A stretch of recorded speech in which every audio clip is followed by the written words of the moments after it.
Salut à tous, bienvenue avec Erwan et Steph. On revient pour notre énorme top 50, c'est la deuxième vidéo pour ceux qui nous rejoignent. En gros, on classe les meilleurs joueurs de la saison régulière et aussi des playoffs, donc les meilleurs joueurs du monde. On a fait un classement avec les perfs de la saison dernière, individuels, collectifs, l'attaque, la défense, le potentiel, tout ça.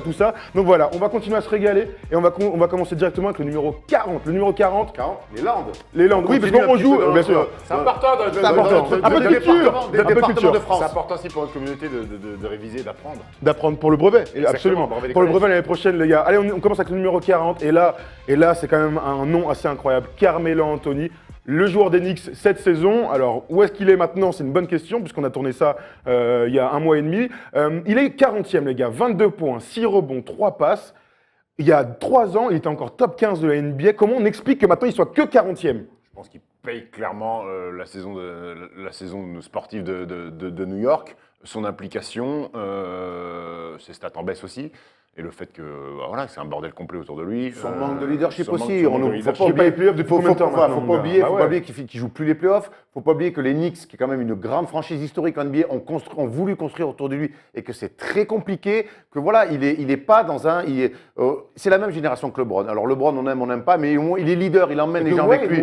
Tu vois, il y a des gars LeBron, comme ça. quand on le critique en finale NBA. Le Carmelo, on le critique dès la saison régulière. Donc il y a quand même voilà, il répond pas aux attentes. On sait que c'est un formidable attaquant, un formidable joueur de 1 contre 1, un formidable scoreur, mais il lui manque quand même l'étoffe pour être un grand. Et c'est pour ça que sa fin de carrière, il dégringole dans ses top 5, dans ces classements-là. Du coup, il va devoir se réinventer. Vers quoi vous aimeriez qu'il aille? Loin des Knicks, pour C'est lui. que les Knicks le problème là? Non, je parle de lui personnellement. Lui, alors, loin des Knicks, je vais aller au bout de ma théorie, loin des Knicks parce que ça serait une bonne chose pour les Knicks et une bonne chose pour lui, et que ça soit un troisième larron. Maintenant, tout le monde veut monter des super teams, et que ça soit un troisième larron dans une super team. Après, il faut qu'il accepte de ne plus être le go-to guy Il d'une seule acceptera. franchise. Je crois qu'aujourd'hui, il est Qu'il prêt à aille dans ça. une équipe avec 2 stars et qu'il soit le troisième larron et qu'il n'ait pas le ballon 95% du temps. Et il aura peut-être une chance de redorer son blason au niveau de son CV pour gagner quelque chose. Mais maintenant, si lui, dans toute sa vie, son objectif, c'est d'être le joueur d'une seule équipe, il continuera Moi, je crois qu'il est- à arrêter la saison. Je crois qu'il est prêt à être de troisième lame dans pas une le choix, super en fait. team. Et Il puis a pas le choix. puis S'il veut gagner. C'est où ça et tu retrouves les playoffs et tu te fais un peu kiffer sur ta fin de carrière, ou alors tu vas finir ta carrière vraiment dans l'anonymat le plus total. On répète, au moment où on tourne ça, il est toujours au Knicks. On parle de lui pour un buyout, pour un trade. On parle de Houston, on parle de Cleveland. Pour l'instant, il est toujours Knicks. C'est pour ça qu'on a cette analyse-là. Des Rockets. Ouais. Enfin, j'ai dit Houston. Ah, pardon. Bah, Houston, ça marche. Houston, c'est Rockets, Rockets, hein. Houston Rockets, c'est Ron. Oui, d'accord, c'est bon. Ah, ok, excuse-moi. Ok, on enchaîne avec Lamarcus Aldridge.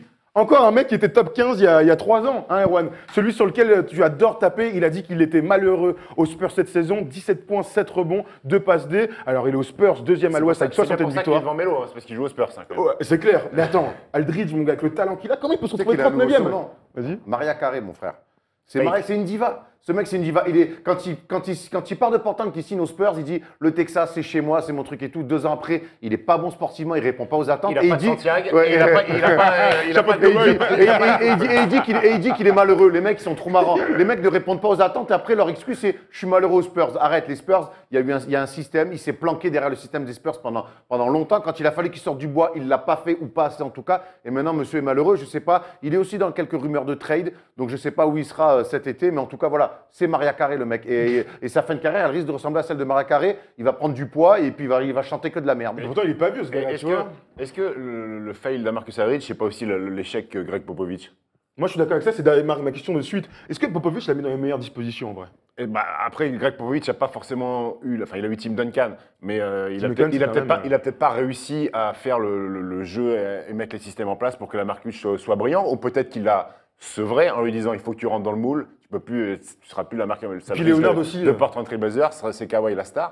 Voilà, et on ne sait pas, peut-être que Greg Popovich aussi a mal géré la mise en situation. Il a joué pendant des années avec des bouffeurs de ballon, les Lillard, les Wes Matthews et tout à côté de lui. Il arrivait quand même à. Qui bouffait moins quand il y avait la Marcus Aldridge parce qu'il lui donnait beaucoup Ouais, de d'accord, mais ballons. il bouffait quand même. Il arrivait quand même à briller autour de ça. Donc il est. Ouais, mais c'était la première arme. c'était la Moi, première vous me option, dites ce que vous voulez. Hein. Ils l'ont signé pour prendre la succession de Tim Duncan. Donc forcément, les Spurs, ils sont pas fous. Quand tu signes un mec comme ça, tu lui fais de la place. Les ballons, moi je te dis, c'est bien beau d'en vouloir. Il faut aussi faire les efforts pour les avoir. Moi, je l'ai vu quand même se faire sortir au large et tout. Il n'est pas dans le combat. Il ne vit que sur son talent.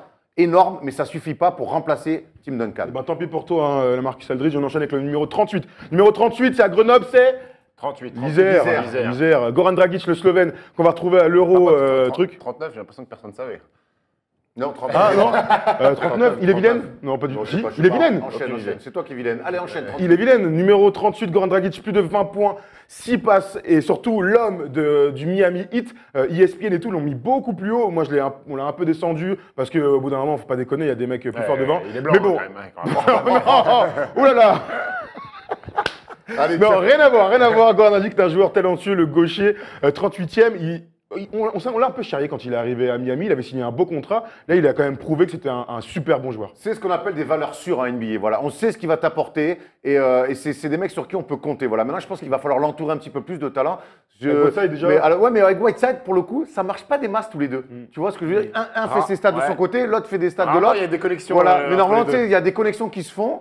Notamment, mais tu vois, rien que Harden Capella, alors que Capella, c'est quand même pas le niveau de Whiteside. Ouais, mais il y a beaucoup plus fort, quoi. Oui, d'accord, mais il y a beaucoup de forts. Mais ce que je veux dire, c'est que Dragic et Whiteside, c'est vrai que ça ne matche pas dans le jeu, en tout cas. Peut-être parce que Dragic, franchement, c'est un combo, c'est pas du tout un meneur de jeu. Tu vois, quand on voit 20 points et 6 passes décisives, il est pas à 20 et 10 comme Chris Paul. C'est vraiment un combo qui a des cannes, scoreur et tout ça. C'est un attaquant qui roi du coast-to-coast à gauche, met dedans 3 points. Après, pour moi, c'est pas une superstar de la ligue. Dans une équipe, ça peut pas être ton go-to guy. Alors, si tu l'as et tu as une star à côté, t'es vraiment bien. Même numéro 2, je suis pas sûr. Mais je suis pas sûr qu'il ait l'étoffe pour devenir vraiment un franchise player. Après, ça reste un bon joueur. On le verra cet été aussi avec. Valeur sûre. On le verra cet été avec. Des mecs à plus de 20 points. On rappelle pas blessé, qui joue. Pas blessé. On rappelle que Miami était à 2 doigts de faire l'exploit d'être en playoff après le début de saison dramatique jusqu'en décembre. Et c'est en partie grâce à lui aussi et coach Spoelstra avec Dion Waiters. On enchaîne avec Eric Bledsoe, le joueur des Suns, qu'on a, j'ai l'impression, totalement oublié. on l'a totalement oublié, le joueur des Suns, beaucoup blessé lui aussi. Mini LeBron, c'est 21. Merci Steph.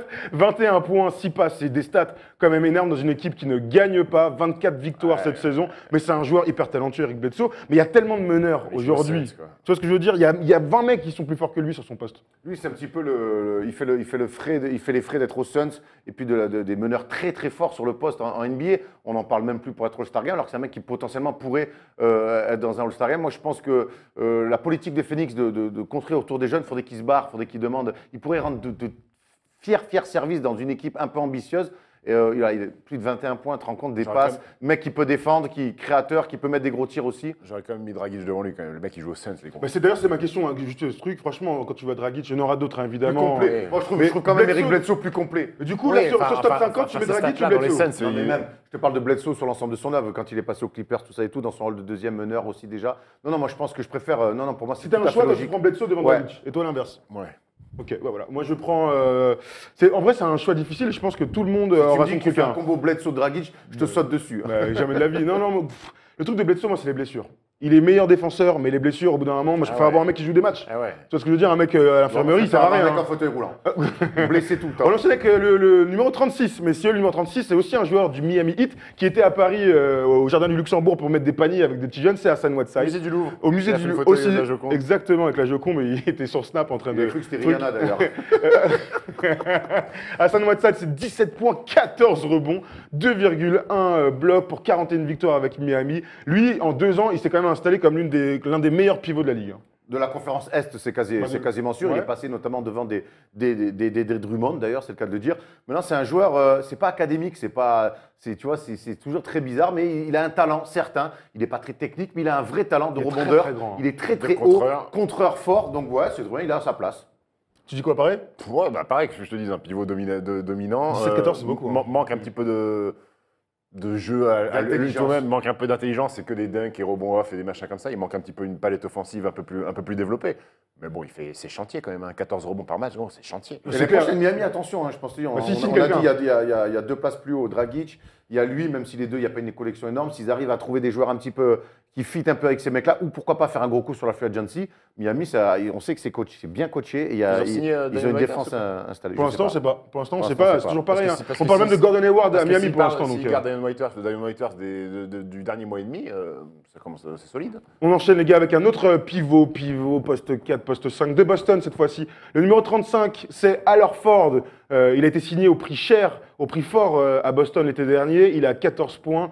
presque 7 rebonds, 5 passes, c'est des stats hyper complètes. Mais est-ce qu'on n'entend pas plus de Al Horford finalement? C'est quand même un All-Star et tout ça. Tu peux en attendre plus de Horford, tu peux l'attendre encore longtemps. C'est un peu le genre idéal, on aime beaucoup, joueur très… Alors pour le coup, c'est l'inverse d'Hassan Whiteside, joue très juste, joueur très très intelligent. Maintenant, on l'a vu avec Atlanta, ils n'ont jamais réussi à franchir un cap avec lui en tant que numéro 1. Et à Boston, il est logiquement rentré dans un poste de lieutenant plus. Je ne vais pas dire plus, mais allez, lieutenant plus moyen. Voilà. Non, mais c'est vrai, voilà, c'est un joueur très intelligent, un joueur efficace qui peut être bon dans les fins de match, mais c'est pas un mec… Ça manque toujours de cette taille. Ouais, ça manque. Costaud, alors, il a le cul entre deux chaises, entre ce poste 4, ce poste 5, être trop large, être trop près. Voilà, c'est un joueur qui fait tout, mais qui est peu partout et nulle part à la fois. Il est polyvalent, il est bon partout, mais il est très fort. Voilà, il n'a pas de spécialité. Ouais, vous êtes un peu dur, moi j'adore Bah oui, j'adore ce joueur. Moi aussi, c'est pas la question. Boston a quand même step up avec lui dans l'équipe. Formidable passeur pour un poste 5, c'est un vrai casse-tête parce qu'il oriente le jeu. Et moi je trouve fort. Il est très fort, mais est-ce que ce mec-là peut être, on l'a vu avec Atlanta, est-ce que ce mec-là est un franchise player numéro 1 qui t'amène en finale de conf ou même en finale NBA? C'est Isaiah Thomas, le franchise player numéro 1 des Boston Celtics. Donc c'est tout ce que je te dis, moi. Donc 35e, il est très bien là-dedans. Dernière question, c'est pas lui qui est la meilleure meuf en NBA? Ah si, Miss, je sais pas quoi, Miss Porto Rico, Miss Dominique. République Dominicaine. Ah, parce que attends, Miss Dominique.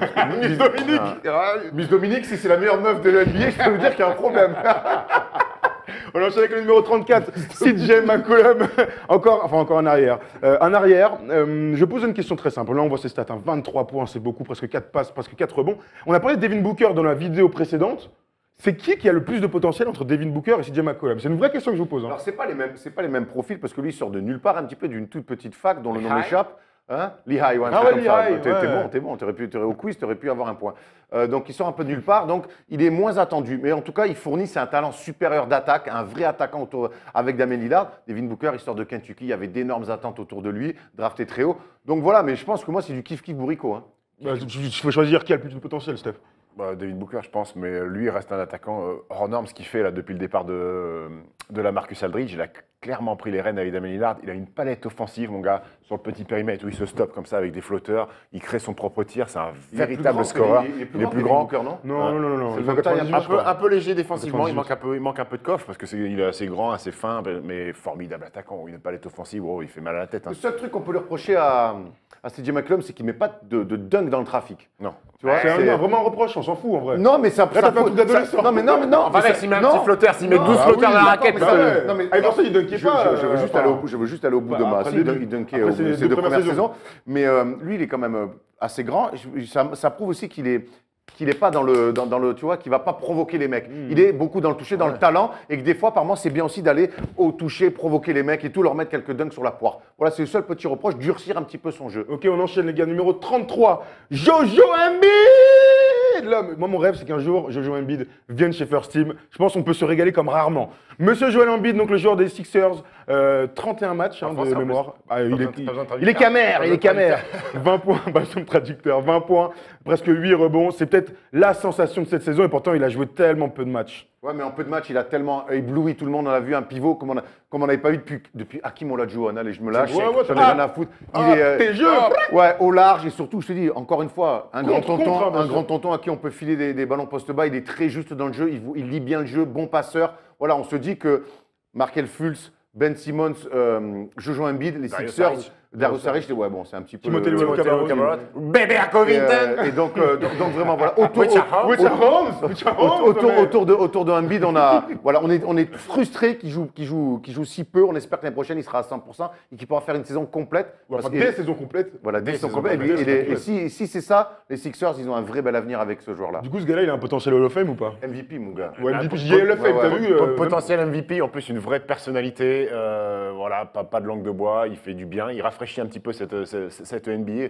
Fort joueur. Maintenant, j'attends de le voir sur une saison complète. Il est fragile, c'est ça. Le vrai point d'interrogation, c'est que pour l'instant, il est beaucoup trop fragile. On se rappelle, il est drafté en 2014 et cet été, il peut prolonger pour 130 millions. Il a joué 31 matchs en 3 ans, l'enculé. Ah ouais, ça fait peu. Ça fait peu. Jojo, si tu nous écoutes, mon gars.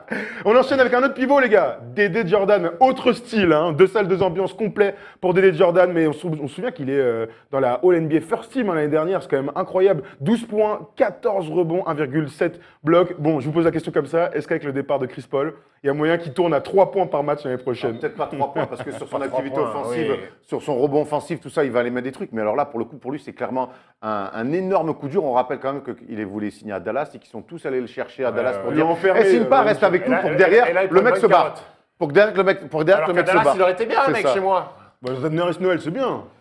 Oh, c'est quand même en dessous, c'est quand même en Pour dessous de Dédé l'instant. Jordan. Dédé Jordan, Pour l'instant, Dédé Jordan, il y a une potentiel. vraie évolution. C'est un joueur qui était très très frustré, qui est toujours un petit peu, mais qui a évolué quand même grâce à Chris Paul sur le pick and roll, qui a réussi à changer des matchs défensivement. Maintenant, voilà, il est 32e l'année prochaine. Je pense qu'il y a moyen qu'il perde des places dans ce top 50 parce que le départ de Chris Paul, mon gars, c'est comme 50% perdre. de ses points Je viennent pense- soit de passe, Je pense que l'année soit prochaine, de on va rebond. voir les lacunes de Dédé Jordan vont éclater et vont éclabousser aux yeux de tout le monde.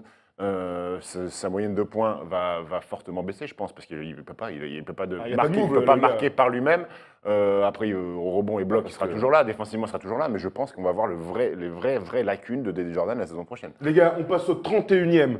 Et alors là, attention, Juste- attention. parce que- Dépêche-toi, Erwan, dépêche-toi. Chris Paul, Dédé Jordan, c'est cool sur pick and roll. Pas de Beverley, Dédé Jordan, ça fait moins kiffer. Austin Rivers. Par contre, défensivement, ça va faire kiffer, pas de Beverley, Dédé Jordan. À voir. Très bien, on verra pour les Clippers l'année prochaine. Allez, on enchaîne avec le 31e. Et alors là, attention. Oui, il n'est que 31e, certains diront. C'est Kevin Love, Erwan Abotchouet. Kevin Love, 31e, 19 points, 11 rebonds, 42% au tir. C'est peu pour un poste 4, mais il est que dans le tir. On s'est posé la question cette saison, est-ce que c'est pas le meilleur poste 4 de la conférence Est? Et aujourd'hui, moi, j'ai du mal à dire qu'il y en a beaucoup qui sont devant, à part Paul Millsap, Il y je en ne a vois un. pas. Bon, il y en a un, alors oui, c'est vrai, il y en a un, c'est Paul Millsap. Après, dans le potentiel, je pense que Porzingis est au-dessus. Dans le potentiel, pour l'instant, c'est pas le cas. Maintenant, il y a les. Moi, je suis pas un grand fan de. Est-ce que suis- Anthony Davis poste 4 ou poste 5? Oui, mais il est à l'ouest, je dis Il est pas à de l'ouest. Est, Ah oui, pardon. oui. Mais toi aussi, tu es à l'ouest, apparemment. Mais voilà, après moi, les pros, Kevin Love, à juste titre, me sortent tout le temps ses stats. Et ils ont raison, les stats qu'il avait à Minnesota, les stats qu'il est capable de faire derrière Kyrie Irving et LeBron James. Maintenant, moi, je vais plus loin. Je trouve qu'il manque d'impact dans le jeu. Je trouve que. En saison régulière, pourtant, cette année, il avait montré de meilleures choses avec du post-up et tout. Il a Mais progressé cette année, Mais quand même. ouais, il a progressé, mais je l'ai trouvé encore un petit peu léger. En finale, j'ai trouvé correct dans l'intensité, Correct, il flashait. mieux. Il a fait chier de temps en temps Draymond Mieux, Green mais sur des il a prises perdu son duel sur contre des prises Draymond de- Green, hein. sur des Tant prises qu'on de veut vendre position. Après, maintenant, à un moment donné, je pense qu'il faut faire une croix sur le Kevin Love qu'on aimerait voir. Ça restera le joueur un poste entre guillemets qui sont en train de mettre des tirs et qui a une belle présence au rebond. Il fait quand même double-double de moyenne dans la deuxième meilleure équipe de NBA. Je pense qu'il faut quand même reconnaître ça. Dites-nous, en tout Moi, cas. je lui reconnais ça. Je lui dis juste qu'on essaie de me vendre un super joueur alors que c'est un bon joueur. Qui a changé beaucoup entre le début de sa carrière Voilà. et la suite de sa carrière. Et puis c'est vrai que jouer avec LeBron et Kyrie, de toute manière, tu es obligé de faire des sacrifices. Tu sais, moi, tu je vois, serais curieux de le voir pour lui redonner une autre chance à Kevin Love. J'aimerais bien qu'il parte de Cleveland. Parce que j'ai l'impression que de toute façon, moi je lui tape dessus, mais je ne suis pas le seul là-bas en tout cas. Cleveland, il lui tape aussi dessus par moi, en tout cas ça ne correspond pas à ce que certains attendraient.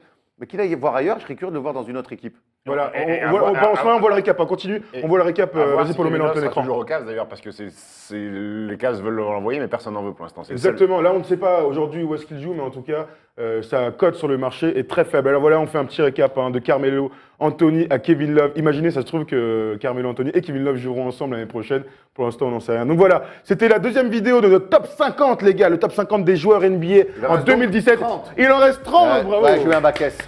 Merci. On se retrouve la semaine prochaine, les gars. On se retrouve la semaine prochaine pour la vidéo numéro 3 du top 50.